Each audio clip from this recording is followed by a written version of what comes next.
மாணவர்கள் அனைவருக்கும் வணக்கம். சரி, நம்ம பார்த்தீங்கன்னா சயின்ஸ் ஃபேக்ட் வந்து தயாராகிட்டு இருக்கோம். முதல்ல பார்த்தீங்கன்னா 1ஆம் ஆண்டோட பரிசோதனை பற்றி ஒரு சின்ன ரிவிஷன் பார்க்கலாம். ஓகே, முதல்ல பார்த்தீங்கன்னா 1ஆம் ஆண்டில் நம்ம கொடுத்துருக்கிற அந்த பயிற்சி புத்தகத்தில் பார்த்தீங்கன்னா பாத்திரம், பஞ்சு, பாசிப்பயிர், விதை, நீர் இதை வச்சு பாத்திரத்தில் வந்து பஞ்சு போட்டுட்டு நீரை தெளிச்சுட்டு எப்படி வந்து எத்தனை நாள்ல அது வளர்ந்துருக்குன்னு சொல்லி பார்க்க போறாங்க. ஸோ உங்களுக்கு என்ன தெரியணும்னா இந்த இடத்துல நாள் வந்து கண்டிப்பா வளர்ந்துருக்காது. ஓகேவா? அப்படிதான் இருக்கும். 2வது நாள் கொஞ்சம் வளர்ந்துருக்கும், 3வது நாள் வளர்ந்துருக்கும், 4வது நாள், 5வது நாள், 6வது நாள், 7வது நாள் ஏறக்குறைய நீங்க இந்த மாதிரி தான் வந்து வளரும். அது உங்களுக்கு ஏற்கனவே தெரியணும். விதையிலேருந்து கொஞ்சம் கொஞ்சமாக தான் அது வளரும். ஓகே, ஸோ அதை அடுத்து பாருங்க. இது வந்து நம்ம ஐம்புலன்களை என்ன பயன்படுத்துகிறோம் அப்படின்றத வந்து அதை வந்து நம்ம எழுதுவோம். சரிங்களா? சரி, அடுத்தது பாருங்க. இது வந்து இலை வரைகிறது. ஓகே, இது வந்து இலை வரைய சொல்லுவாங்க ஒரு பொருளை. இதுவும் வந்து சுலபம்தான். ஓகே, அடுத்து அதனை தொடர்ந்து போல் பாருங்க. ஓகே, உயிர் உள்ளவை, உயிர் இல்லாதவை, அது உங்களுக்கு தெரியணும். பறக்குது, உயிர் உள்ளது, உயிர் இல்லாதது, இது சுவாசிக்கும், இது சுவாசிக்காதுன்றது உங்களுக்கு தெரியணும். பொதுவா வந்து இந்த மாதிரி உயிரினங்கள் சுவாசிக்கும், இது உயிரற்ற பொருட்கள் சுவாசிக்காது, உங்களுக்கு அது தெரியணும். அப்புறம் நகரம், இது ரெண்டுமே நகரம், உங்களுக்கு தெரியணும். அப்புறம் வளர்றது வந்து பறவை ஒண்டியும் வளரும், இனவிருத்தி பறவை ஒண்டி தான் செய்யும், உணவும் நீரும் வந்து பறவை ஒண்டி தான். இந்த விஷயம் வந்து உங்களுக்கு தெரியணும். ஓகே, இது வந்து ரொம்ப சுலபம். அடுத்தது போயிருவோம். ஒற்றுமை வேற்றுமையும் ஏறக்குறைய அந்த மாதிரி தான். சார், முக்கியமானது உங்களுக்கு விளக்கம் கொடுக்குறேன். ஓகே, இது பாருங்க, ஐம்புலன்கள். ஐம்புலன்களை பயன்படுத்தி மாணவர்கள் வந்து எது இனிப்பு, புளிப்பு, கசப்பு இதை வந்து அறிகிறது. இதுவும் வந்து சுலபமான ஒரு எக்ஸ்பெரிமெண்ட் தான். ஓகே, அதனை தொடர்ந்து பாருங்க.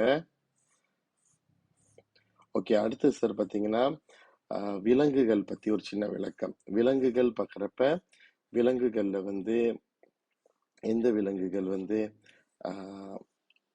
கொம்பு வைத்திருக்கோம், எது வந்து கொம்பு வைத்திருக்காது, அதை பற்றி உள்ளது. அதுவும் வந்து சுலபம்தான். தொடர்ந்து அட்போல் பார்த்தீங்கன்னா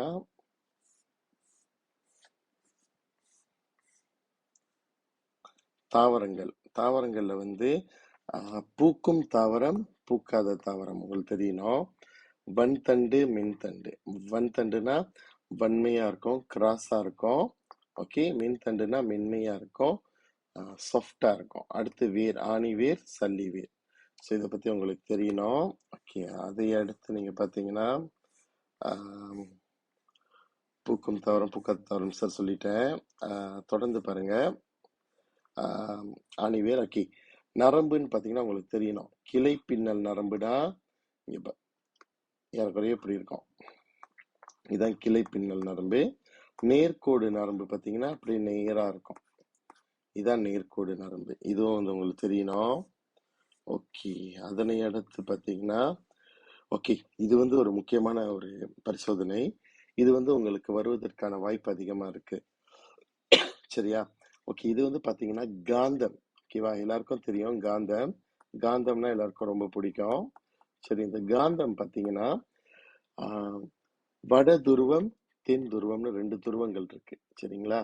ஸோ இந்த வட துருவமும் தென் துருவமும் வேற வேற, அதாவது வடக்கு தெற்கு அப்படி இருந்துச்சுன்னா அது வந்து ஈர்க்கும். இப்ப பாருங்க, இது வட துருவம் வச்சுக்கோ, இது வந்து தென் துருவம். அப்ப நீங்க பாத்தீங்கன்னா இது ரெண்டும் வந்து ஒன்னா ஒட்டிக்கும். சரியா? இது பாத்தீங்கன்னா தென் துருவம், இது தென் துருவம்னு வச்சுக்கோமே. அப்ப நீங்க பாத்தீங்கன்னா ரெண்டுமே ஒரே மாதிரி இருக்கு. ஸோ இது வந்து ஈர்க்காது, இது ஒன்றை ஒன்று எதிர்க்கும். சரியா?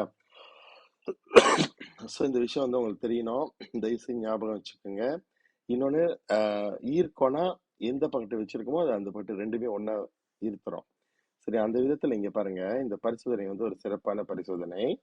இப்ப இந்த காடி வந்து பாருங்க, ரெண்டுமே வந்து ஒரே துருவம், ஒரே துருவமா இருந்தா எதிர்க்கும், அப்படியே ஆப்போசிட்ல தள்ளிட்டு போவோம். அப்ப காடி வந்து பாத்தீங்கன்னா இந்த பக்கத்து போயிடும். ஓகேவா? லெஃப்ட் சைட், உங்களோட இடது புறமா போயிடும். ஓகே, அடுத்தது நீங்க இந்த காடி பாத்தீங்கன்னா ரெண்டுமே பாருங்க டிஃப்ரெண்டா இருக்கு, வட துருவம், தென் துருவம். அப்ப என்ன செய்யறோம், இது வந்து ஒட்டிக்கும். அப்ப இந்த காடி வந்து பாத்தீங்கன்னா வலது புறமா போயிடும், இந்த காடி இடது புறமா போயிடும். ஏன்னா அவங்க வைக்கிறப்ப இது பார்த்தீங்கன்னா ஒரே துருவம். சரியா? ஸோ இது வந்து ஒரு சிறந்த ஒரு பரிசோதனை. இதை வந்து உங்களுக்கு கொஞ்சம் புரியணும். அப்படி புரியலன்னா சார் வந்து கிளாஸ் வைக்கிறப்ப அப்போ நீங்கள் செட்டை தாராளமாக கேட்டுடலாம். சரியா? இதை பார்த்துக்கங்க. ரெண்டுமே டிஃப்ரெண்டாக இருந்துச்சுன்னா சில சமயத்தில் வந்து தமிழில் கொடுத்துருப்பாங்க, சில சமயத்தில் இங்கிலீஷில் கொடுத்துருப்பாங்க. அப்படி எது இருக்குன்னு சொல்லி பாருங்க. அப்படி இங்கிலீஷில் கொடுத்துருந்தா சேமாக இருந்துச்சுன்னா தள்ளும் எதிர்க்கும், ஒரே மாதிரி இருந்துச்சுன்னா ரெண்டுமே வந்து ஈர்க்கும். சரியா? சரி, ஞாபகம் வச்சுக்கோங்க. சரி, இங்க பாருங்க. இதுல வந்து எப்படி வந்து விளையாட்டு வண்டி நகரும் திசையை கீழ்காணும் கட்டத்தில் வரையவும் அப்படின்னு போட்டிருக்காங்க. அப்போ உங்களுக்கு தெரியணும், இது வந்து ஒட்டிக்கும், ஒன்று ஒன்று ஈர்க்கும். இது பார்த்தீங்கன்னா ரெண்டும் எதிர்க்கும். ஸோ இது உங்களுக்கு தெரியணும்.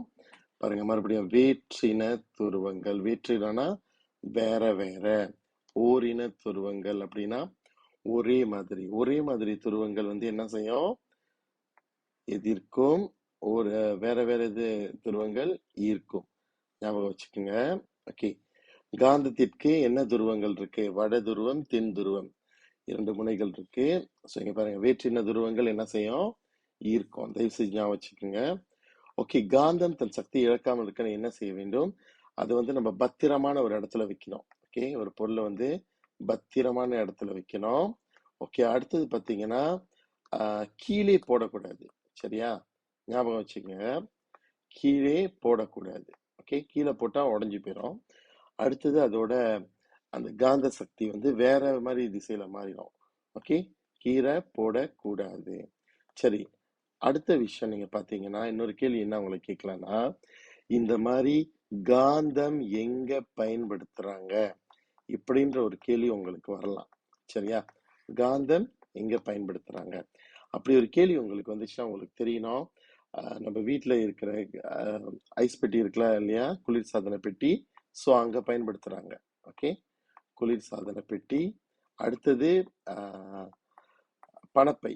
ஓகே, பெண்கள் பயன்படுத்துகிற ஹேண்ட்பேக். சார் இங்கிலீஷில் எழுதிடுறேன், உங்களுக்கு சுலபமாக இருக்கும் பார்க்குறதுக்கு. ஹேண்ட்பேக். ஓகே, அதை அடுத்து நீங்கள் பார்த்தீங்கன்னா பென்சில். ஓகேவா? பென்சில் கேஸ் இருக்கா இல்லையா? ஓகே, அதில் இருக்கும். அப்புறம் கை தொலைபேசி வைக்கிற அது ஒரு பாச் பேக் மாதிரி இருக்கும், அதுலேயும் இருக்கும். சரியா?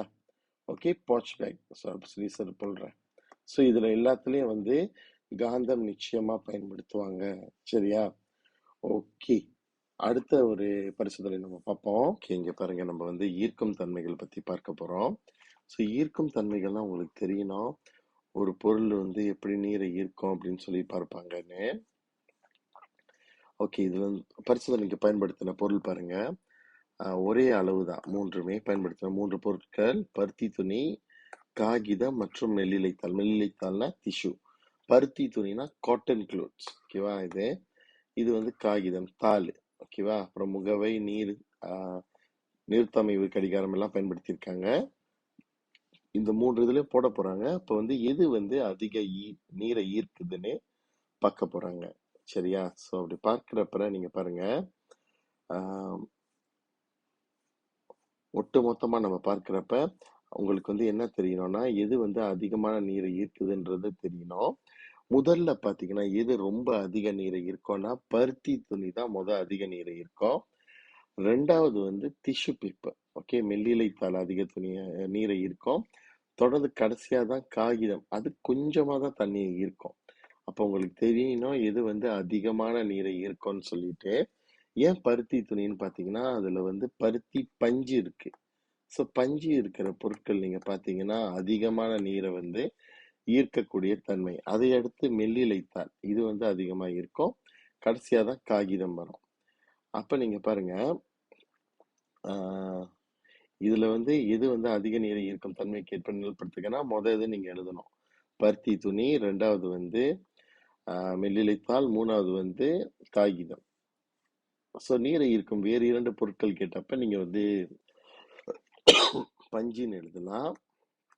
ஓகே, அல்லது நீங்க வந்து வேற துணி வகைகள், அந்த மாதிரி மோப் எழுதலாம். ஓகே, துடைப்பான் இதெல்லாம் எழுதலாம். நீரை ஈர்க்காத பொருள் கேட்டிருக்காங்களே, இந்த இடத்துல வந்து நீங்க ரப்பர் பொருள். ஓகே, ரப்பர் பொருள். ஓகே, இந்த வேற நீங்க என்ன எழுதலாம்னா நெகிழி பை. ஓகே, இதெல்லாம் வந்து நீரை இருக்காது. அடுத்த ஒரு கேள்வி பாருங்க. மேசையில் சிந்திய நீரை துடைக்க எந்த துணியை பயன்படுத்துவாய்? எந்த பொருள்? ஸோ இந்த இடத்துல நீங்கள் என்ன எழுதணும்னா, இங்கே மேலே இருக்குல்ல பருத்தி துணி, இதை தான் நீங்கள் எழுதணும். ஏன்னா அதுதான் வந்து அதிகமான நீரை வந்து ஈர்க்கும், கொஞ்சம் வேகமாகவும் ஈர்த்துரும். ஸோ அதை தான் நீங்கள் எழுதணும். அப்போ அந்த மாதிரி தான் கேள்விகள் வந்தால் உங்களுக்கு வந்து பதிலளிக்க தெரிஞ்சால் சிறப்பாக இருக்கும்.